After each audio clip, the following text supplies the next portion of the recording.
नमस्कार और स्वागत है।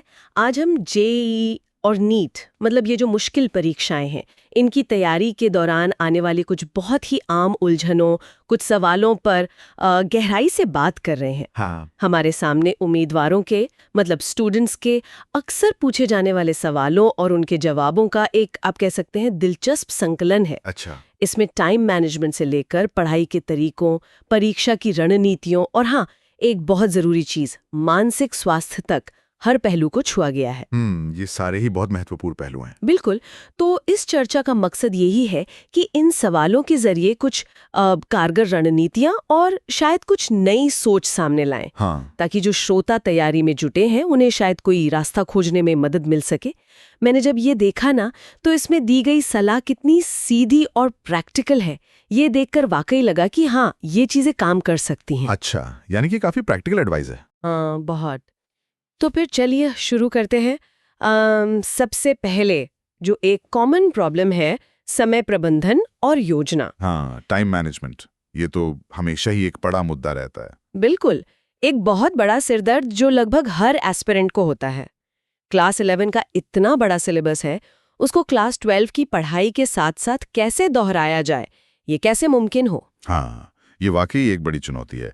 और इस विश्लेषण से एक महत्वपूर्ण बात जो सामने आई है वो है एक स्ट्रक्चर्ड रिवीजन का तरीका अपनाना। स्ट्रक्चर्ड रिवीजन मतलब सुझाव ये है कि हर हफ्ते, मान लीजिए रविवार सुबह या कोई और फिक्स्ड टाइम, 2-3 घंटे सिर्फ क्लास 11 के रिवीजन के लिए अलग रखें। अच्छा, हर हफ्ते 2-3 घंटे। हाँ, लेकिन सिर्फ पन्ने पलटना काफी नहीं है। ज्यादा इंपॉर्टेंट अध्यायों पर फोकस करना और अपनी कमजोरियों को ठीक से पहचानने के लिए वो जो चैप्टर वाइज टेस्ट सीरीज होती हैं, उनका इस्तेमाल करना बेहद जरूरी है। हाँ, ये तरीका वो जो आखिरी मिनट की हड़बड़ी होती है ना, रट्टा मारने वाली, उससे बचाता है और एक ठोस नींव बनाता है। सही बात है। और ये सीधे तौर पर स्कूल या कोचिंग और सेल्फ स्टडी के बीच संतुलन बनाने से जुड़ा है ना। अक्सर छात्र इसी में उलझ जाते हैं कि स्कूल का करें या कोचिंग का या खुद पढ़ें। बिल्कुल बिल्कुल। सामग्री से ये साफ होता है कि सेल्फ स्टडी को प्राथमिकता देना कितना जरूरी है। रोजाना कम से कम 4-6 घंटे। 4 से 6 घंटे रोज सेल्फ स्टडी। हाँ, ये समय प्रॉब्लम सॉल्विंग और गहराई से रिवीजन के लिए। स्कूल या कोचिंग का समय आप शायद थ्योरी वाले विषयों के हल्के रिवीजन के लिए इस्तेमाल कर सकते हैं, पर असली मजबूती वो तो सेल्फ स्टडी से ही आएगी। एक और आम परेशानी मैंने खुद भी महसूस की है। रोज का टाइम टेबल तो बना लिया बड़े जोश में, पर उस पर टिके रहना बहुत मुश्किल हो जाता है। 2 दिन फॉलो किया, तीसरे दिन छूट गया। इस पे क्या कहना है? हाँ, ये बहुत ही कॉमन है और अक्सर इससे फ्रस्ट्रेशन भी होती है। हाँ। यहाँ एक ज्यादा प्रैक्टिकल तरीका सुझाया गया है। रोज के मिनट मिनट के शेड्यूल के बजाय शायद वीकली या पाक्षिक, मतलब हर 15 दिन में लक्ष्य आधारित योजना बनाएं। लक्ष्य आधारित। हाँ, कि इस हफ्ते मुझे ये टॉपिक्स खत्म करने हैं या इतने सवाल करने हैं। घंटे नहीं गिनने, बल्कि काम पूरा करना है। और इसमें थोड़ी फ्लेक्सिबिलिटी, मतलब कुछ खाली समय भी रखें। अच्छा। हर दिन के लिए केवल 3-4 मुख्य काम तय करें। लक्ष्य इतने घंटे पढ़ना नहीं, बल्कि ये टॉपिक्स या इतने सवाल पूरे करना होना चाहिए। इससे फोकस जो है वो रिजल्ट पर रहता है, ना कि सिर्फ घड़ी देखने पर। ये वाकई ज्यादा प्रैक्टिकल लग रहा है, मतलब थोड़ा लचीलापन भी रहेगा। बिल्कुल। और इस योजना से जुड़ी एक और बात जो अक्सर नजरअंदाज हो जाती है, नींद। क्या वाकई तैयारी के मतलब पीक पर 7-8 घंटे सोना जरूरी है? कई लोग तो कहते हैं कम सो ज्यादा पढ़ो। ये एक बहुत बड़ा मिथक है और बहुत खतरनाक भी। ये सिर्फ जरूरी नहीं, अनिवार्य है। अनिवार्य? हाँ, कई छात्र सोचते हैं कि नींद कम करके वे ज्यादा पढ़ लेंगे, लेकिन हमारे विश्लेषण से पता चलता है कि नींद की कमी सीधे आपकी एकाग्रता, आपकी याददाश्त और सबसे जरूरी प्रॉब्लम सॉल्विंग स्पीड को कम करती है। ओह। तो असल में कम सोकर आप अपनी परफॉर्मेंस को नुकसान पहुंचा रहे हैं, फायदा नहीं। ये तो उल्टा पड़ गया। बिल्कुल। और ड्रॉपर्स के लिए यहाँ एक खास बात है। उनके लिए ये और भी जरूरी हो जाता है कि वे अपनी पिछली कोशिश का ईमानदारी से विश्लेषण करें। हाँ। पहचानें कि कहाँ कमी रह गई थी, उन कमजोरियों पर दोगुना ध्यान दें और अपनी तैयारी का लेवल ऊपर उठाएं। मतलब जेई वाले एडवांस लेवल के सवालों पर और नीट वाले एनसीईआरटी आधारित गहन कॉन्सेप्ट्स पर ज्यादा फोकस करें।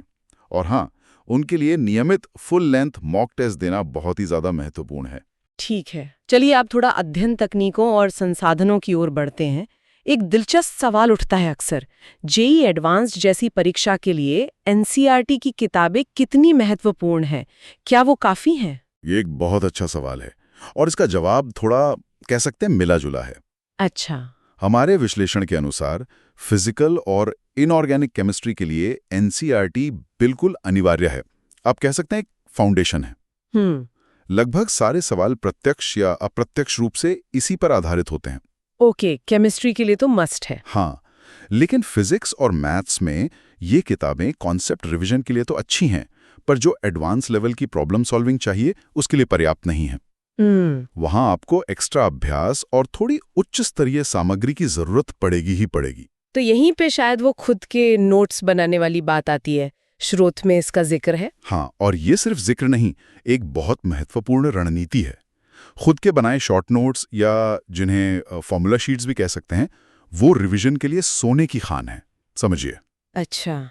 कोचिंग का मटेरियल अपनी जगह है, बिल्कुल ठीक है, लेकिन अपने हाथ से लिखे हुए संक्षिप्त नोट्स, मतलब हर चैप्टर के लिए 1 से 2 पेज से ज्यादा नहीं, वो तेजी से रिवीजन करने में, खासकर मॉक टेस्ट या असली परीक्षा से ठीक पहले बहुत ज्यादा मदद करते हैं। और यहां महत्वपूर्ण बात है खुद लिखना। जब आप लिखते हैं ना, तो कॉन्सेप्ट्स और फॉर्मूले दिमाग में बेहतर तरीके से बैठते हैं। सिर्फ दूसरों के नोट्स फोटोकॉपी कर लेना उतना प्रभावी नहीं होता। सही कहा, लिखने से याद भी रहता है। बिल्कुल। और फिजिक्स केमिस्ट्री के न्यूमेरिकल्स हल करने का क्या तरीका बताया गया है? अक्सर छात्र क्या करते हैं, सवाल पढ़ा और सीधे कैलकुलेशन में कूद गए। हाँ, और वहीं गड़बड़ हो जाती है। यहीं पर एक कारगर तरीका सुझाया गया है। पहचानें, सूत्रबद्ध करें, हल करें। मतलब आइडेंटिफाई, फॉर्मुलेट, सॉल्व। ओके, ये क्या है? मतलब सवाल पढ़कर पहले ये पहचानें कि भाई कौन सा कॉन्सेप्ट लगेगा, कौन सा फॉर्मूला। फिर जो वैल्यूज दी हैं, वेरिएबल्स, उनको लिखें और देखें कि निकालना क्या है, और उसके बाद ही कैलकुलेशन शुरू करें। अच्छा, स्टेप बाय स्टेप। हाँ, जल्दबाजी में सीधे फॉर्मूले में मान रखने से गलतियां होने की संभावना बहुत बढ़ जाती है। इसे ऐसे समझ सकते हैं जैसे कोई पजल सॉल्व करने से पहले उसके सारे पीसेस को ध्यान से देखना और समझना जरूरी है, न कि बस अंदाजे से जोड़ना शुरू कर देना। ये तरीका वाकई गलतियों को कम करने में मददगार हो सकता है, लेकिन गलतियां तो फिर भी होती हैं, है ना? तो एरर नोटबुक या मिस्टेक नोटबुक का प्रभावी उपयोग कैसे करें? क्या सिर्फ गलतियां लिख लेना काफी है? नहीं, सिर्फ लिखना तो पहला कदम है। यहाँ जो बात उभर कर आई है वो है उस नोटबुक का एक्टिव उपयोग। एक्टिव उपयोग? हाँ, सक्रिय। उसे रोजाना या कम से कम साप्ताहिक रूप से रिव्यू करना बहुत जरूरी है। और एक बहुत ही प्रैक्टिकल टिप है, अगला मॉक टेस्ट देने से ठीक पहले पिछले मॉक टेस्ट की एरर नोटबुक को जरूर देखें, एक नजर मार लें। अच्छा। इससे यह पक्का होता है कि आप पुरानी गलतियों से सीख रहे हैं और उन्हें होपफुली दोहरा नहीं रहे। यह आपकी तैयारी को एक दिशा देता है कि कहाँ काम करना है। और हाँ, इसे उस 80-20 नियम से जोड़ना चाहिए, जो तैयारी के लिए एक बहुत शक्तिशाली सिद्धांत है। 80-20 नियम, ये क्या है? मैंने सुना तो है, पर तैयारी में कैसे? हाँ, ये नियम, जिसे अक्सर परेटो सिद्धांत भी कहते हैं, जीवन के कई क्षेत्रों में लागू होता है और यहां भी बहुत कारगर है। इसका मतलब है कि आपकी तैयारी का लगभग 80% समय प्रॉब्लम सॉल्विंग और अभ्यास में जाना चाहिए और केवल 20% समय थियरी पढ़ने या रिव्यू करने में। ओह, 80% प्रैक्टिस। ज्यादातर लोग तो शायद उल्टा करते हैं। बिल्कुल, अक्सर छात्र यही गलती करते हैं। वे थ्योरी पढ़ते रहते हैं, नोट्स बनाते रहते हैं और अभ्यास कम करते हैं। थ्योरी तभी पढ़ें जब किसी सवाल को हल करने के लिए जरूरी कॉन्सेप्ट आपको पता ना हो या उसे ताज़ा करने की जरूरत हो। असली सीखना तो सवालों को हल करने से ही आता है। ये एक बड़ा बदलाव ला सकता है तैयारी के तरीके में। ये वाकई एक महत्वपूर्ण बात है। 80% अभ्यास, 20% थ्योरी। अच्छा, अब आते हैं मॉक टेस्ट और उनके विश्लेषण पर। एक बहुत ही आम चिंता है, मॉक टेस्ट में लगातार कम स्कोर आना। इससे छात्र बहुत निराश हो जाते हैं। क्या सलाह है इस पे? सबसे पहली और सबसे महत्वपूर्ण सलाह है, स्कोर को दिल पे ना ले। बिल्कुल नहीं। मॉक टेस्ट का असली मकसद स्कोर लाना नहीं है, बल्कि अपनी कमियों को पहचानना है। विश्लेषण करते समय सिर्फ ये ना देखें कि कितने सही हुए, कितने गलत, बल्कि गलतियों को 2 कैटेगरीज में बांटें। पहली, सिली मिस्टेक्स, यानी ध्यान न देने या कैलकुलेशन की छोटी-मोटी गलतियां। अच्छा। दूसरी, कॉन्सेप्चुअल मिस्टेक्स, यानी आपको वो कॉन्सेप्ट ही नहीं पता था या गलत पता था। अब प्राथमिकता कॉन्सेप्चुअल गलतियों के सुधारने पर होनी चाहिए, क्योंकि वो आपकी नींव की कमजोरी दर्शाती हैं। राइट। सिली मिस्टेक्स तो अभ्यास से धीरे धीरे कम होती हैं। तो फोकस कॉन्सेप्ट्स पर पहले। और मॉक टेस्ट कितनी बार देने चाहिए? क्या रोज देना ठीक है? नहीं, रोज देना शायद ज्यादा हो जाएगा और फिर विश्लेषण के लिए समय नहीं मिलेगा, जो कि सबसे जरूरी है। शुरुआती दौर में हफ्ते में एक फुल लेंथ टेस्ट काफी है। ओके। लेकिन जैसे जैसे परीक्षा नजदीक आती है, मान लीजिए आखिरी 6-8 हफ्तों में, इसे बढ़ाकर हफ्ते में 2 या शायद 3 बार किया जा सकता है। अच्छा, और यहाँ एक और थोड़ी अलग सी बात सामने आई है जो अक्सर छात्र नजरअंदाज कर देते हैं। मॉक टेस्ट के विश्लेषण में टेस्ट देने से ज्यादा समय लगना चाहिए। क्या ज्यादा समय? हाँ, अगर टेस्ट 3 घंटे का है तो उसके विश्लेषण में 4-5 घंटे लगाना सामान्य और जरूरी है। ओ बाप रे। इसमें सिर्फ गलत सवालों को देखना नहीं, हम्म। बल्कि छोड़ेगा सवालों को भी हल करना, सही हुए सवालों के तरीके को जांचना कि कहीं तुक्का तो नहीं लग गया, और हर गलती के कारण को समझना शामिल है। ये सिर्फ गलतियां गिनना नहीं, बल्कि उनसे गहराई से सीखना है। विश्लेषण पर इतना जोर, ये बात वाकई ध्यान रखने वाली है। अब एक और प्रैक्टिकल सवाल, नेगेटिव मार्किंग वाली परीक्षाओं में कितने सवाल करने चाहिए? क्या सारे कर देने चाहिए या सावधानी बरतनी चाहिए? नेगेटिव मार्किंग एक, आप कह सकते हैं, दो-धारी तलवार है। यहाँ सावधानी बरतना बहुत जरूरी है। एक साफ रणनीति जो सामने आई है वो है केवल उन्हीं सवालों को हल करें जिनके सही होने का आपको कम से कम 80% यकीन हो। 80%? हाँ, मतलब काफी हद तक श्योर हो। अंदाजेबाजी या तुक्के लगाने से बचना चाहिए, क्योंकि वो अक्सर फायदे से ज्यादा नुकसान कर जाते हैं। हाँ, जेईई मेंस जैसे पैटर्न में जहां न्यूमेरिकल वैल्यू वाले सवालों में नेगेटिव मार्किंग नहीं होती, वहां थोड़ा कैलकुलेटेड रिस्क लिया जा सकता है, लेकिन उसमें भी अंधाधुंध अंदाजा नहीं लगाना चाहिए, सोच समझकर ही। ठीक है। और समय पर पेपर पूरा करने की चुनौती, कई बार छात्र कहते हैं कि अरे आता तो था पर समय कम पड़ गया, स्पीड नहीं बन पाई। हाँ, ये स्पीड और टाइम मैनेजमेंट का मामला है, और इसका सीधा संबंध मॉक टेस्ट और लगातार अभ्यास से है। गति तभी विकसित होती है जब आप बार बार उस माहौल में, उस टाइम प्रेशर में खुद को डालते हैं। अभ्यास सत्रों के दौरान भी जानबूझकर हर सवाल के लिए समय सीमा तय करें, जैसे 1-2 मिनट। और यहाँ एक दिलचस्प तकनीक है जिसे अपनाना जरूरी है। मुश्किल सवालों पर अटकने के बजाय उन्हें तुरंत छोड़ देना। हाँ, छोड़कर आगे बढ़ जाना। ईगो पर ना लें कि ये सवाल मुझसे क्यों नहीं हो रहा। पहले आसान और मीडियम लेवल के सवाल कर लें, और अगर अंत में समय बचता है तो छोड़े हुए मुश्किल सवालों पर वापस आएं। ये सुनने में आसान लगता है, पर परीक्षा के दबाव में से करना एक सीखी हुई स्किल है। गति बनाए रखने के लिए छोड़ने की कला, ये दिलचस्प है, बिल्कुल।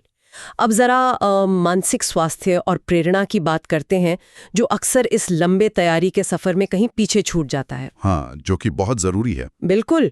एक आम समस्या है मॉक टेस्ट या असली परीक्षा के दौरान बहुत ज्यादा घबराहट होना, दिमाग का एकदम खाली हो जाना, ब्लैंक हो जाना। इसका क्या उपाय है? ये बहुत वास्तविक समस्या है, और इसका सामना करने के लिए तैयारी के साथ साथ मानसिक रूप से भी तैयार होना पड़ता है। यहाँ कुछ व्यावहारिक उपाय सुझाए गए हैं। परीक्षा से पहले और जरूरत पड़े तो परीक्षा के दौरान भी कुछ सरल सांस लेने के व्यायाम या माइंडफुलनेस तकनीकें अपनाई जा सकती हैं। जैसे वो 4-7-8 ब्रीदिंग होती है। 4 सेकंड सांस अंदर, 7 सेकंड रोके, 8 सेकंड बाहर, या बस गहरी सांस लेना। अगर टेस्ट के दौरान दिमाग एकदम सुन्न हो जाए तो उस सवाल पर अटके रहने के बजाय उसे छोड़ दें। 1-2 आसान सवाल हल करें जिनसे आपका कॉन्फिडेंस वापस लौटे, और फिर बाद में उस मुश्किल सवाल पर वापस आएं। थोड़ा पानी पिएं, एक गहरी सांस लें। ये छोटे छोटे ब्रेक आपको वापस ट्रैक पर ला सकते हैं। ये छोटे उपाय बड़े काम के हो सकते हैं।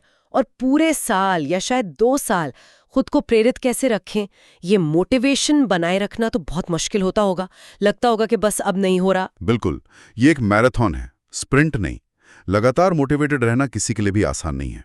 यहाँ जो रणनीति कारगर पाई गई है वो है बड़े लक्ष्य, जैसे परीक्षा पास करना, कुछ छोटे छोटे हासिल किए जा सकने वाले पड़ावों में तोड़ना। अच्छा, छोटे लक्ष्य। हाँ, जैसे इस हफ्ते ये चैप्टर पूरा करना है, या अगले महीने के टेस्ट में इतना स्कोर सुधारना है। जब आप एक छोटा पड़ाव पार करते हैं तो खुद को छोटा सा इनाम दे। इनाम जैसे? कुछ भी जो आपको अच्छा लगे, चाहे वो 1 घंटे का ब्रेक हो, अपना पसंदीदा गाना सुनना हो, या दोस्तों या परिवार से थोड़ी देर बात करना हो। असल में प्रेरणा कहीं बाहर से नहीं आती, वो अपनी प्रगति को लगातार देखने से अंदर से पैदा होती है। ये बात सही है। जब दिखता है कि कुछ हो रहा है तो और करने का मन करता है। बिल्कुल। और इसी से जुड़ा है दूसरों से तुलना का दबाव। दोस्त के ज्यादा नंबर आ गए, रिश्तेदार पूछ रहे हैं कि क्या चल रहा है, इससे कैसे निपटें? ये तो बहुत होता है। हाँ, ये एक बहुत बड़ा जाल है जिसमें अक्सर छात्र फंस जाते हैं और बहुत परेशान होते हैं। यहाँ एक बहुत ही महत्वपूर्ण मानसिकता अपनाने की सलाह दी गई है। अपनी प्रगति की तुलना दूसरों के परिणामों से करना बंद करें। बंद करें, लेकिन कैसे? ये सोचकर कि आपका सफर आपका है, उनकी परिस्थितियां अलग हैं, उनकी मेहनत अलग है, उनकी क्षमताएं अलग हैं। फोकस अपने पर्सनल बेस्ट पर रखें। क्या आप कल से बेहतर हैं? क्या आपने आज अपना सर्वश्रेष्ठ प्रयास किया? आपकी एकमात्र प्रतिस्पर्धा वो व्यक्ति है जो आप कल थे। वाह, ये तो बहुत गहरी बात है। ये आंतरिक बेंचमार्क बनाने की बात है, न कि बाहरी। जब आप खुद से प्रतिस्पर्धा करते हैं तो दबाव कम होता है और सुधार पर ध्यान केंद्रित होता है। आंतरिक बनाम बाहरी बेंचमार्क, बहुत खूब। अब एक और बड़ा व्यवहारिक मुद्दा, सोशल मीडिया और फोन का विकर्षण।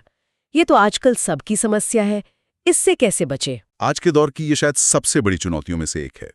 यहाँ कुछ कठोर लेकिन प्रभावी कदम सुझाए गए हैं। सबसे आसान है, जो समय बर्बाद करने वाले ऐप्स हैं उनको अनइंस्टॉल कर देना। अनइंस्टॉल ही कर दें? हाँ, या फिर डिजिटल डिटॉक्स ऐप्स आते हैं, उनका इस्तेमाल करें जो निश्चित समय के लिए ऐप्स को ब्लॉक कर देते हैं। अगर पढ़ाई के लिए स्मार्टफोन जरूरी है, मान लीजिए ऑनलाइन लेक्चर या मटेरियल के लिए, तो ऐप ब्लॉकर्स का सख्ती से इस्तेमाल करें। और एक सुझाव जो शायद सुनने में अजीब लगे पर बहुत कारगर हो सकता है, अगर संभव हो तो तैयारी के मुख्य चरण के दौरान एक बेसिक फीचर फोन पर स्विच कर जाएं। बेसिक फोन, कीपैड वाला? हाँ, सोचिए आपका फोन एक मिठाई की दुकान जैसा है। अगर आप डाइट पर हैं तो दुकान में बार बार झांकने से बचना ही बेहतर है ना? मिठाई की दुकान वाला उदाहरण एकदम सही है। अच्छा, और जब थकान हावी होने लगे, बर्नआउट जैसा महसूस हो, फोकस न बन पा रहा हो, तब क्या करें? क्या पढ़ाई छोड़ दें उस दिन?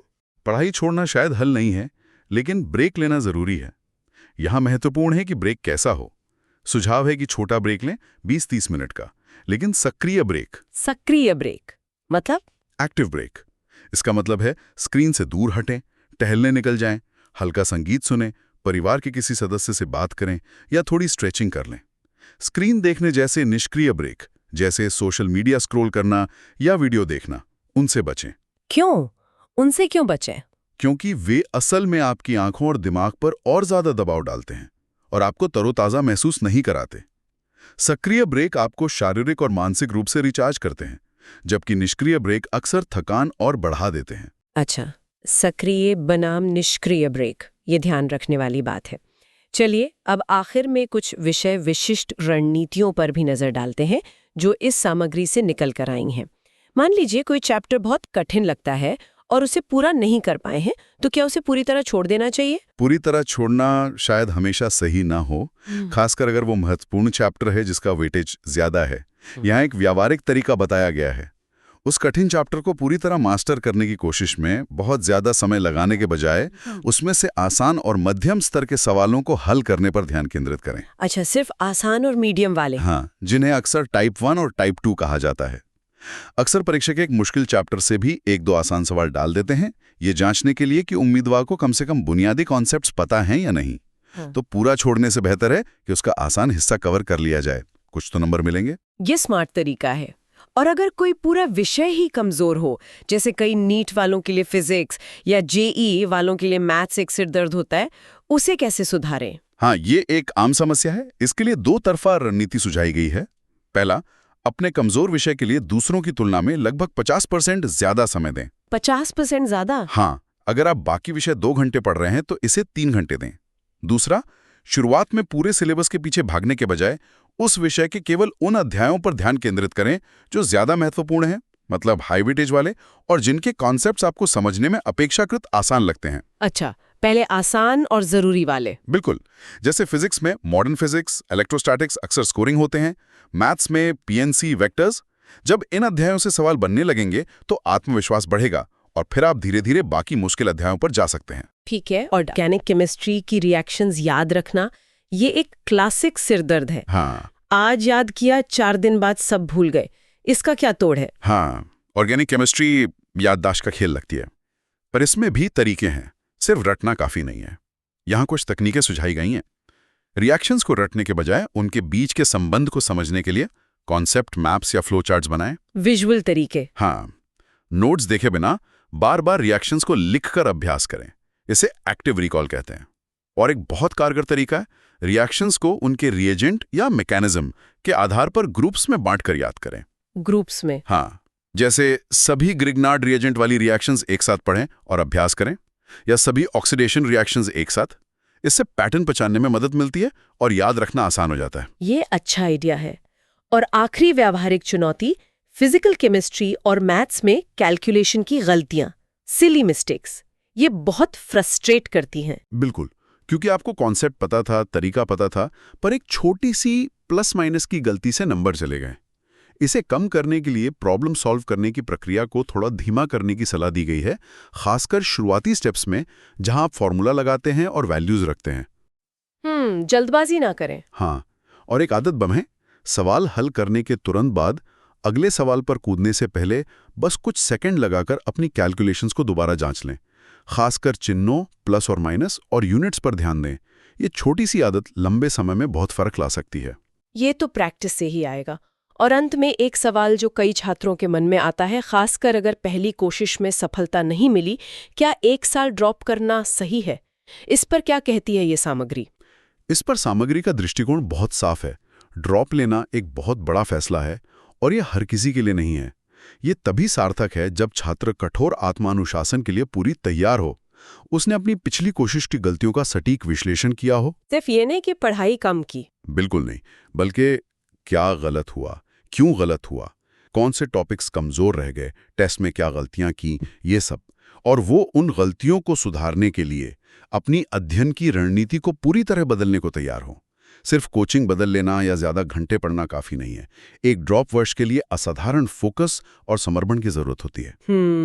ये आसान फैसला नहीं है। बिल्कुल नहीं। तो आज हमने जिन मुख्य विषयों पर गहराई से नजर डाली, उनका सार यही निकलता है: समय का सही प्रबंधन, पढ़ाई के स्मार्ट तरीके, परीक्षा देने की कारगर रणनीतियां, और हाँ, अपने मानसिक स्वास्थ्य का ध्यान रखना। तो इसका कुल मतलब क्या निकलता है? मतलब ये है कि जेईई या नीट जैसी परीक्षा की तैयारी सिर्फ घंटों की मेहनत का खेल नहीं है। ये एक मैराथन है जिसके लिए स्मार्ट और सोची समझी रणनीति की जरूरत पड़ती है ना? बिल्कुल सही कहा आपने। और इस बात पर जोर देना जरूरी है कि आज हमने जिन चुनौतियों की बात की, चाहे वो रिवीजन की समस्या हो, मॉक टेस्ट का डर हो या मोटिवेशन की कमी, ये बहुत आम है। हाँ, ऐसा नहीं है कि सिर्फ मेरे साथ हो रहा है। बिल्कुल, लगभग हर उम्मीदवार कभी ना कभी इनसे गुजरता है। लेकिन एक संरचित व्यावहारिक दृष्टिकोण अपनाने से, जैसा कि इन जवाबों में सुझाया गया है, बहुत बड़ा अंतर लाया जा सकता है।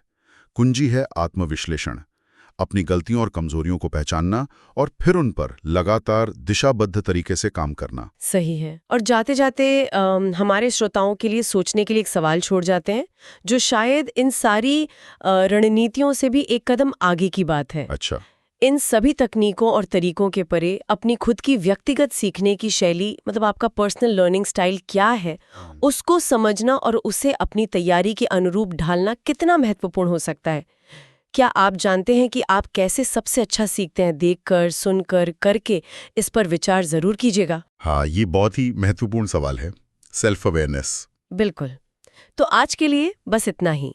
धन्यवाद। धन्यवाद।